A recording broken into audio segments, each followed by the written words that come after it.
Hi everyone, it's Rachael here and welcome to this bonus episode of the Ditch the Diet podcast.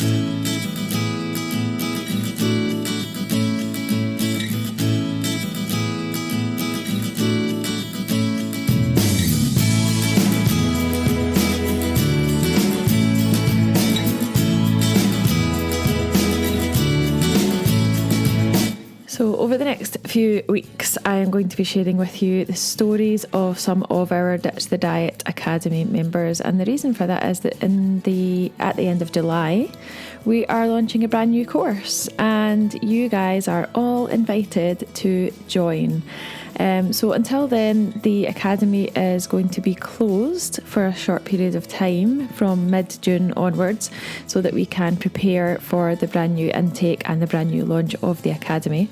And until then, I thought what better way to share with you the results from our members than to ask some of our members to kindly come onto the podcast and share their story. So the first story today comes from one of our longer term members, Biz Reid, from Scotland, and she is here today to talk to you about her Ditch the Diet journey so far and hopefully give you a bit of insight as to what it means to be a member and how you can feel when you become a member, hopefully in the not too distant future. So I really hope you enjoy listening to our members' experiences over the next few weeks. And if you would like to find out more about Ditch the Diet, all you need to do is go to ditchthedietacademy.com/join. I'll be back at the end to tell you a bit more about that. Until then, enjoy listening to this bonus episode of the pod. Right, so thank you again for joining me. I appreciate it a lot. I know it can be a bit scary sometimes coming on Skype with a complete stranger, sort of, kind of. So we're going to talk a bit about Ditch the Diet today and what it has done for you. I thought we'd start off by having a chat about how you felt before you joined or before you knew that we existed. What had you tried before? How were you feeling? That kind of thing. Yeah. So, first of all, tell me a bit about yourself. Who are you? Where do you live? I live in the Scottish Borders. I live in Hoyk, which is the middle of nowhere, but I like it. I've lived here my life. I'm 48 at Christmas, which is quite shocking because I still feel like I'm in my 30s.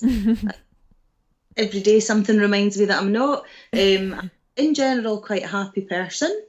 I've been overweight all my life and I've done dozens of different diets, you name it. I've probably tried it but never stuck to it. Mm-hmm.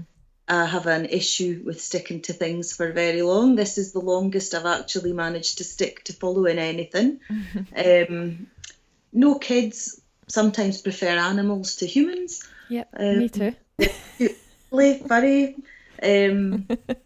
As you met, my husband, he's off his head, basically, all day, every day. Moment. And I work in an office where I sit a lot, which started my most recent weight gain. I changed for being what I didn't realise was an active job. I worked in a travel agents, but you were up and down serving people, getting brochures, lifting heavy weights and brochures and things, which actually kept you fitter than I would have realised. And then I joined the government, which is just sitting at a desk. And that prompted a huge weight gain, unexpectedly. Well, that prompted us to join, you'll have heard of it, Rosemary Conley. Oh, yeah. Years ago, they had classes, but it's more, they run exercise classes and they did a little bit about food and it was more about doing the exercise, and I still go to the exercise classes twice a week. I really enjoy them. Yeah. But I followed anything about the diet side of that because less than 5% fat. They had like their own brand of cheese, which might as well just have been rubber. It was disgusting. Oh, God. So I just never bothered with that, just did the exercise, and I enjoy that. I really enjoy it. That's good. I think it's important when it comes to exercise that you find something that you actually like to do. Definitely. Because I used to go into the gym, but I hated going to the gym. I always found that felt like a punishment. Yeah, I think. God, I've got to go into the gym. I know. And I would sort of hang my head and think, right, in an hour it'll be done, and you can leave again. Yeah, oh, totally. Whereas I know love the gym, absolutely love it. I mean, they're there 6 days a week and they have great fun, but not so much me. Yeah. And the way that when you described it, you gained quite a lot of weight when you switched jobs. How was that making you feel at the time? Like, what prompted you to start going to the classes? Was it anything in particular that it was affecting your life in any way? Yeah, and to be honest, my weight still does affect my life because I have aches and pains, but I just feel at least I'm now on the way to getting rid of them, so that I'm happier about it. But years ago, like 15 years ago, I did a sponsored slim for Macmillan, and I joined the gym for that, and that's why I did it, because I knew I was raising money for a good cause. And then my mum took ill and my dad passed away, and I just started eating again.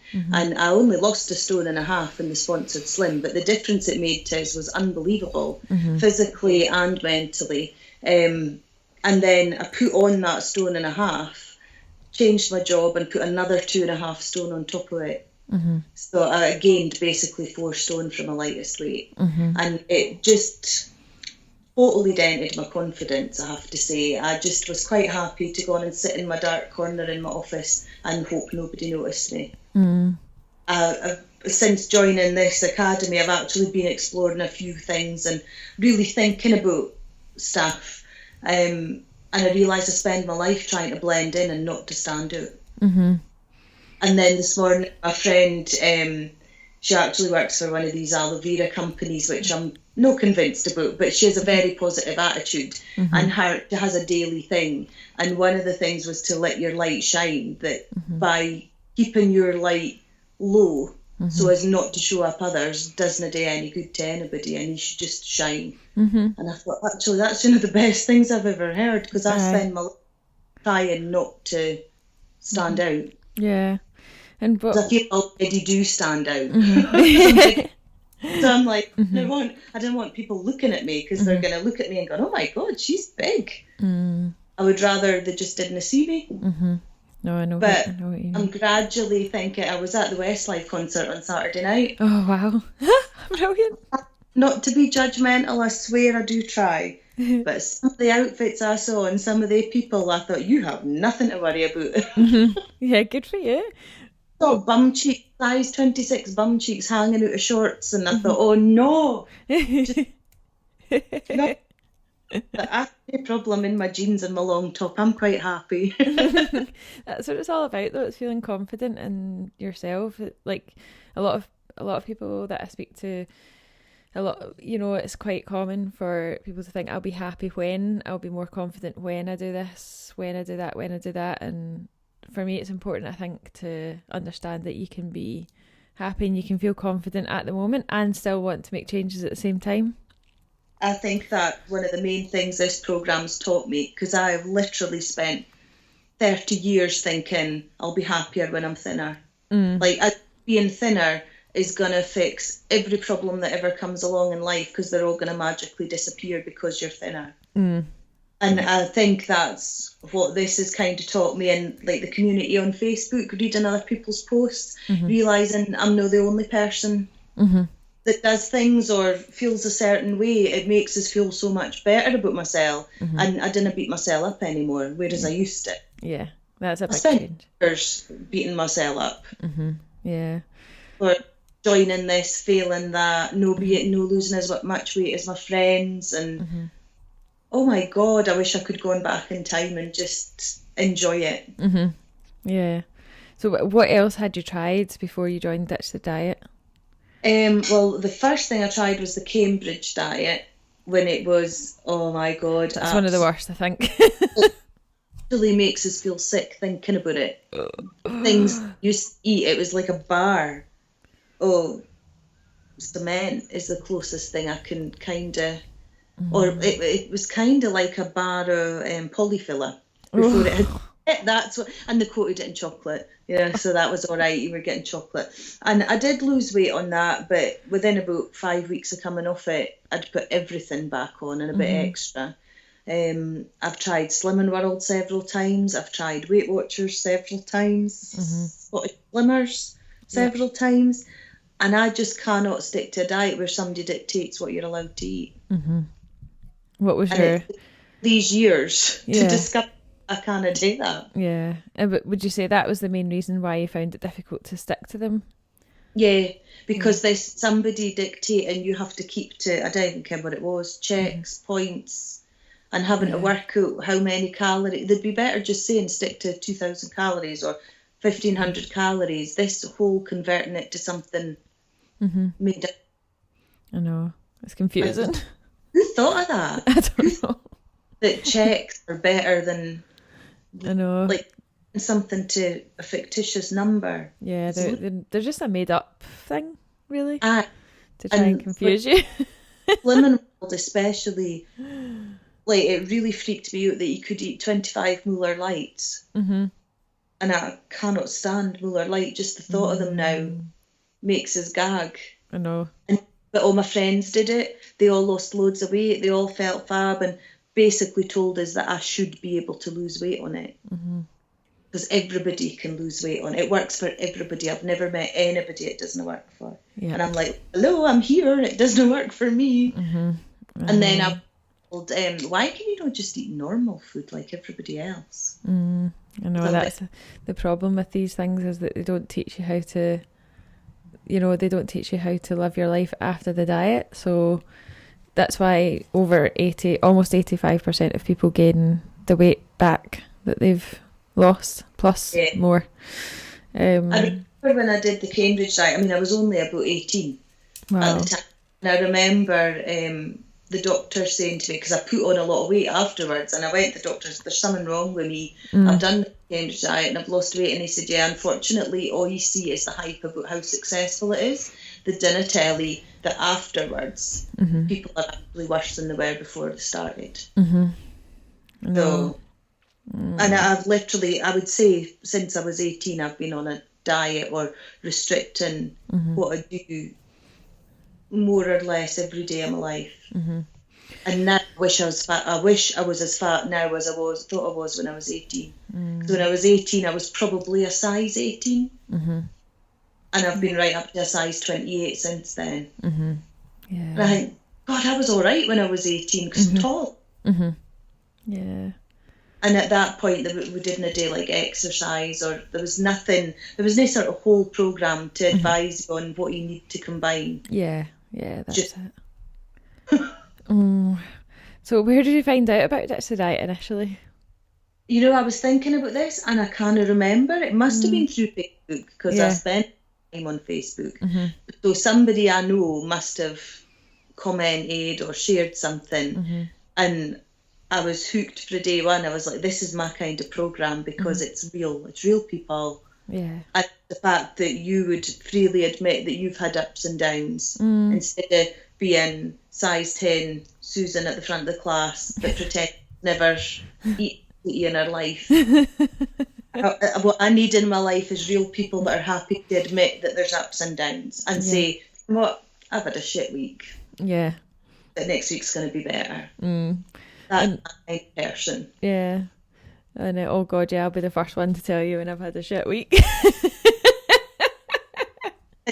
The last time I went to Slimming World in Edinburgh, and the woman would be not far off of my size, and she had knee-length boots on that were only zipped up halfway because her legs were too fat for the boots, and she's standing lecturing people, oh, you've put on £1 pound this week, what have you done? And I'm thinking, I can't listen to you, because you're standing there fatter than most of the people in the class, and yet you're saying to them, you've put on £1 pound, basically stand in a corner. And the public shaming, that just, no, it's awful. It really is awful. It's really no good for folks' mental health. No, it's not. No, it's not. Shaming someone is just the worst form of emotional stress possible, especially when you're already feeling vulnerable as it is going to groups like that. And you're sitting in the horseshoe and it's the creeping death. How did you get on? Or oh, they've lost £4 this week. How did you know do that? How much are you going to lose for next week? I have no clue how much I'm going to lose next week, because there's an awful lot of things can happen between now and next week. And then, oh, you said last week you would lose £4 for this week. I'd love to lose £4 in a week, but it's not going to happen. No, exactly. But decided there and then, that's it, I give up. And I just tried to plod along on my own, which didn't really work either. So I was so happy when I came across walk the talk and ditch the diet. That's just made a huge difference to me. That's good.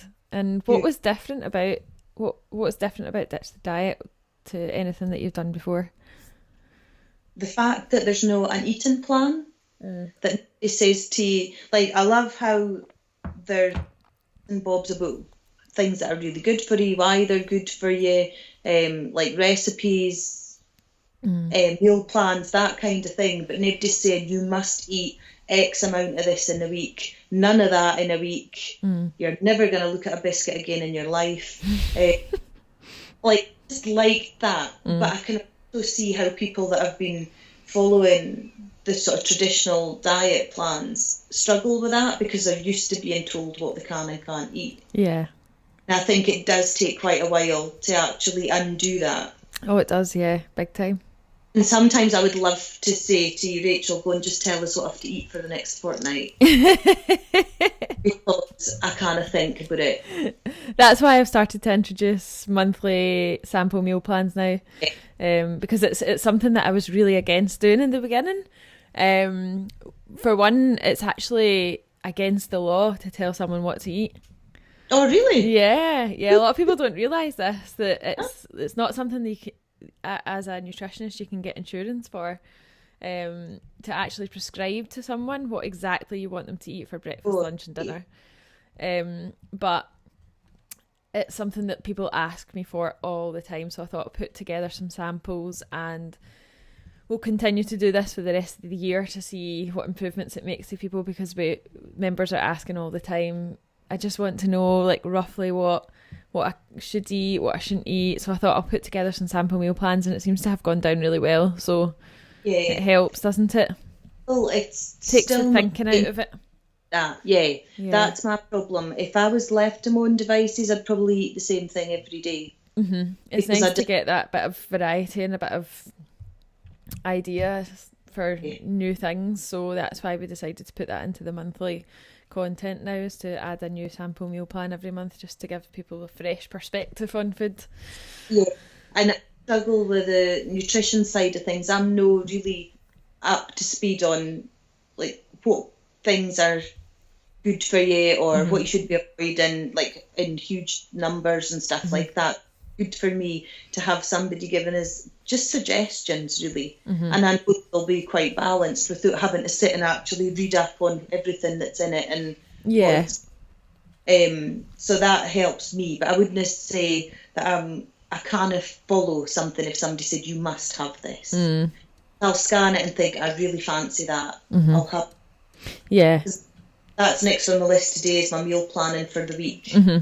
And I sometimes sit there with a blank sheet for a long time. Yeah. It's thinking of things that keep it fresh, isn't it? And so you don't get too bored, because you risk getting bored as well. So what's changed? Like, what are the biggest changes that you've noticed in your life? Like, since, how long have you been a member now? I started in October when we did the founders. That's right. Yeah. I started that, and I did think I would do it a week for a week, but we're now June and I'm still only on week 8, so it's learner. But that's what I like about it. I like the fact that you stressed at the beginning, it's no a race. You're in it as long as you want to be in it, and I think really differently now. I'm not so much looking to hide away, and I feel much more confident now, which is only coming through reading things on your blogs and interacting with other members, hearing that they are basically normal people like me. Yeah, exactly. And the main thing that's made a huge difference to me is, before, if I ate something like bad, as they say, like chocolate or biscuit or whatever, I would beat myself up inside for days. Oh my God, you fell off the wagon, you didn't deserve to be following this, blah, blah, blah. And then I would go on and eat a whole packet of biscuits because I felt that bad about it and think that you've blown it, so you might as well just eat the whole thing. Whereas now I just gone, Kim, what? I really enjoyed that. And I actually do enjoy it, and I eat less because of it. Yeah. That's a massive improvement. You're saying you shouldn't have done that. I didn't feel shamed in any way about what I do or don't eat. That's big progress. That naturally allows us to make better choices. Yeah, that's it. When you take away the restriction. Yeah. Big time. It does. I would say the one thing I am guilty of, though, still, is putting my food into my fitness pal. Just so that I can see, like, I'm really bad for no getting much protein in my diet. I'm quite for that, and probably eating too much salt. So it's just to kind of keep a track. Like, if I'm off the scale with something, I think, you need to calm that down a bit. Yeah. And I use my Fitbit to track my activity. Yeah. But I wouldn't say I'm obsessed about it, but I do like to know that I've done enough. Because I would sit on my backside all day sometimes and then do 5 minutes walk and think, oh, well, I've been active. But if it says 5 minutes rather than 30, you're like, yeah, you really can't hide for that. I know. I think step trackers and activity trackers are a really good tool, especially if you have quite a sedentary job. Yeah. It can remind you, like, I have a sedentary job as well. I'm sitting down a lot too, and I don't wear my Fitbit at the weekend, so I only wear it like Monday to Friday just to make sure that I'm getting up regularly. And I think they definitely have their place, definitely, 100%. Because I mean, I can leave my office. I work sort of 7:30 in the morning to 5:45, Tuesday, Wednesday, Thursday, and that means I can work a shorter day on a Monday and a Friday. I go to my exercise classes on a Tuesday, Wednesday. But last week I left the office and I'd only done 3,000 steps between 7:30 in the morning and 5:45 at night. Wow. Yeah. But by I'd done my exercise class and walked about a bit, I got it up to my 10,000. But I thought, if I didn't have a class, my day would have ended on 3,000 steps. Yeah. And that's not enough movement. I know. It's hard though sometimes, isn't it? When you wouldn't know if you hadn't tracked it. So I would have thought, oh yeah, that's fine. He wandered about here, there, and that'll add up. But yeah. Oh, that's my calendar. So as you know, we're launching a new course in July this year, 2019. For those of you that are listening, maybe in the future, you might have missed the boat. Hopefully not, though. What advice would you give to someone that is thinking about joining Ditch the Diet either now or in the future? I would say do it because you've nothing to lose. And I think you'll be amazed at the difference it makes without having the restrictions and the sort of demands of your average slimming club, if you like. And I would say not to look at it as a slimming club. I actually think the losing weight is an added bonus because it's everything else that you didn't realise comes with that that improves. I would say I'm a much happier person. There is no way on this earth a year ago you'd have got me speaking to you on Skype. Absolute no chance. Because even when I read it, my initial reaction was like, oh my God, I can't do that. Then, yes, you can. Just say yes. Before you change your mind, just say yes. And here you I'd are. never done it a year ago. Never. And here you are talking to me. Yeah. And the other thing I would say as well is the podcasts. I've started listening to them in the car because I've got an hour and 45 minutes drive to my work. Wow, that's a long drive. So, amazing how much you get with a podcast in that instead of listening to whatever's on the radio or the same CD again, whatever. I thought, a perfect chance actually to cut up on them. And I'm really enjoying listening to them. And every single one of them, I get something from them. It's like a wee light bulb. Oh, that's good. I'm glad. Hence. So, like I say, I'm a slow learner. I'm plodding along. I'm losing about £1 a week. But I'm happy at that because I just think, well, in the past, I would have been saying, oh, I see your pal would have lost £5 in a week or whatever. But I stopped comparing myself to other people. That's brilliant. Because they were all individual. Yeah, brilliant. But at least there's a group of individuals together. Yeah, that's it. Excellent. Thank you so much. No problem.